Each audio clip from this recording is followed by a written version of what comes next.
Radhe Radhe everyone, आप देख रहे हैं सीरियल स्यापा, जहां पे हम देते हैं आपको आप ही के फेवरेट शोज की इंटरेस्टिंग अपडेट। वेल, आज रात के टीवी सीरियल राधा कृष्ण के एपिसोड की शुरुआत होती है राधा कृष्ण के साथ, जो कि कृष्ण राधा को मनाने के लिए उनके आगे हाथ जोड़ते हुए नजर आते हैं। यहाँ पर कृष्ण राधा से कहते हैं कि एक अंतिम बार तुम मेरा कहा मान लो और द्वारका की ओर प्रस्थान करो। यहाँ पर राधा बहुत ही ज्यादा क्रोध में होती है और कहती हैं कि ठीक है कृष्ण, आज के बाद राधा और कृष्ण के बीच में कोई प्रेम संबंध नहीं रहेगा, लेकिन तुम ये कह रही हो तो तुम्हारी अंतिम इच्छा मैं अवश्य मानूंगी। यहाँ पर शाल्व शुक्राचार्य से कहता हुआ नजर आएगा कि कहाँ गए राधा और कृष्ण। देखो, राधा तो पहले ही चली गई और पीछे पीछे कृष्ण भी भाग गया। अब क्या होगा इस युद्ध का। यहाँ पर शुक्राचार्य कहते हैं कि शाल्व तुम्हें अच्छे से लड़ना होगा, लेकिन शाल्व कहता है कि मुझे अच्छे से पता है मुझे क्या करना है, और वो युद्ध भूमि छोड़कर भागने लगता है। तभी अनजान सी एक शक्ति आती है और उसका मार्ग रोक लेती है। शाल्व इधर उधर भागता है, लेकिन हर बार उसका रास्ता कोई शक्ति रोक लेती है। फिर सामने से होती है श्री कृष्ण की एंट्री, जो कि शाल्व को ये कहते हुए नजर आते हैं कि शाल्व, जब तक राधा नहीं आ सकती तब तक तुम यहाँ से जा भी नहीं पाओगे। अब तक मैं मौन था क्योंकि मेरे हाथों में नियति की बेड़ियां पड़ी थीं, क्योंकि मेरे हाथों में कर्म का फल का ये सारा इल्ज़ाम नहीं आना चाहता था, इसीलिए मैं तुमसे कुछ कह नहीं रहा था। लेकिन अब तुमने मेरे सामने मेरे माता पिता के साथ जो किया, उसका परिणाम तुम्हें भुगतना होगा, और जब तक राधा नहीं आती मैं तुम्हें यहाँ से कहीं जाने नहीं दूंगा। शाल्व यहाँ कृष्ण पर प्रहार करता है, लेकिन शाल्व के प्रहार को श्री कृष्ण अपने प्रहार से खराब कर देते हैं। और यहाँ पर कृष्ण कहना चाहते हैं कि अगर तुम मुझसे युद्ध करना चाहते हो तो तुम्हें क्या लगा कि तुम मेरा बाल तक बांका नहीं कर सकते, और तुम मुझे मारने का प्रयास कर रहे हो। वो तो मैं कुछ कर नहीं रहा था, इसीलिए अब मैं तुम्हें दिखाता हूँ कि तुम्हारा असली स्थान क्या है।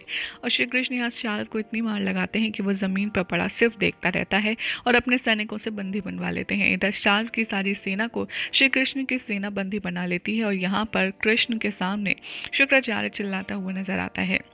इधर द्वारका में समाचार लेकर पहुंचेगा श्री कृष्ण का एक दास, और रुक्मिणी और रेवती के साथ साथ सुभद्रा को बताएगा कि युद्ध अभी भी समाप्त नहीं हुआ है और युद्ध में श्री कृष्ण के माता पिता नहीं रहे।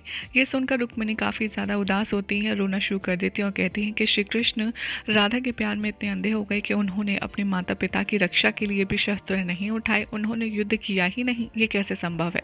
इधर राधा द्वारका में आ जाती हैं और सोचती हैं कि कृष्ण ने मुझे आखिरी बार द्वारका में जाने के लिए क्यों कहा। उधर एक और दासी आएगी और रुक्मिणी को इन्फॉर्मेशन देगी कि राधा द्वारका लौट आई हैं। ये सुनकर रुक्मिणी का गुस्सा काफ़ी ज़्यादा बढ़ जाता है और वो कहती है कि ये कैसे संभव है, राधा अब यहाँ क्या लेने आई है, राधा द्वारका में नहीं रह सकती। जैसे ही राधा अंदर बढ़ रही होती है, रुक्मिणी बाण चलाती है और उनका मार्ग रोक लेती है। इधर युद्ध भूमि में बलराम दाऊ बहुत ही ज़्यादा रो रहे होते हैं, विलाप कर रहे होते हैं और अपनी सुध बुध खो चुके होते हैं। निषाद और सांब यहाँ पर उन्हें समझाने की कोशिश करते हैं और कहते हैं कि ताऊशी, अगर आप ही अपना विवेक खो देंगे तो हमें कौन संभालेगा, आपको इस समय स्ट्रांग रहने की ज़रूरत है। बलराम दाऊ यहाँ पर अपनी माता पिता की मृत्यु को लेकर के काफ़ी ज़्यादा परेशान होते हैं और कहते हैं कि ये जो कुछ हुआ है ये उचित नहीं हुआ, और इस बात से मैं कान्हा से काफ़ी ज़्यादा रुष्ट हूँ, क्योंकि मेरे माता पिता मेरी आंखों के सामने चले गए। इससे ज़्यादा और दुखद समाचार क्या होगा। इधर दिखाया जाएगा कि कृष्ण आएंगे और बलराम दाऊ से कहते हुए नजर आएंगे कि बलराम दाऊ, ये आप क्या कह रही हैं। तभी बलराम दाऊ सौगंध लेंगे और कहेंगे कि मैं ये प्रण लेता हूँ कि मैं आज के बाद कभी भी धरती पर अवतरित नहीं होगा, चाहे जो हो जाए, और अब मेरा कान्हा से कोई संबंध नहीं है, ना मैं उसका बड़ा भाई और ना वो मेरा छोटा भाई है। ये सुनकर कृष्ण कहते हैं, बलराम दाऊ आप ऐसा क्यों कह रहे हैं, आप ऐसी क्यों ही सौगंध क्यों ले रहे हैं जिस पर आपको बाद में पछताना पड़े। यहाँ पर श्री कृष्ण को डांटते हैं। बलराम दाऊ कहते हैं कि तुम्हारी मैं शक्ल तक नहीं देखना चाहता, तुम दूर हो जाओ मेरी नज़रों से।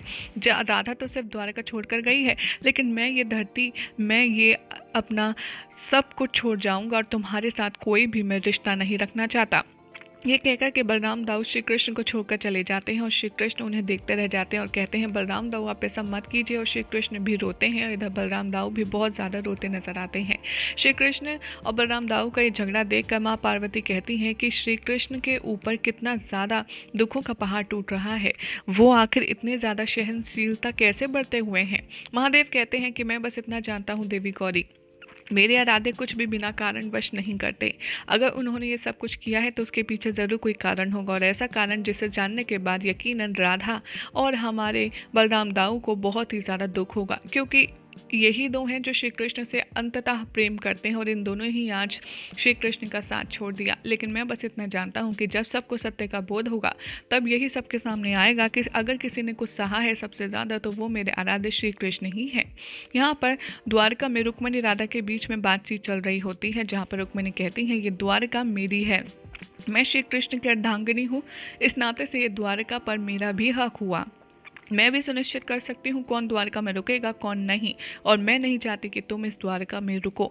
राधा कहती हैं कि सुनो, कृष्ण मेरा भी है, अगर कृष्ण की ये द्वारका है तो ये द्वारका मेरी भी हुई, और मैं यहाँ पर तुम्हारे अधिकार पर अपना आधिपत्य जमाने नहीं आई हो, मैं सिर्फ एक अंतिम बार द्वारका में आई हूँ। कृष्ण ने मुझे खुद द्वारका में आने के लिए कहा है। यहाँ पर राधा कहती हैं, जैसे ही रुक्मिणी उन्हें रोकती हूँ, कहती हैं मुझे ये स्वीकार नहीं है कि तुम द्वारका में रुको, इसीलिए मैं अब बताती हूँ कि तुम्हारे साथ क्या करना है।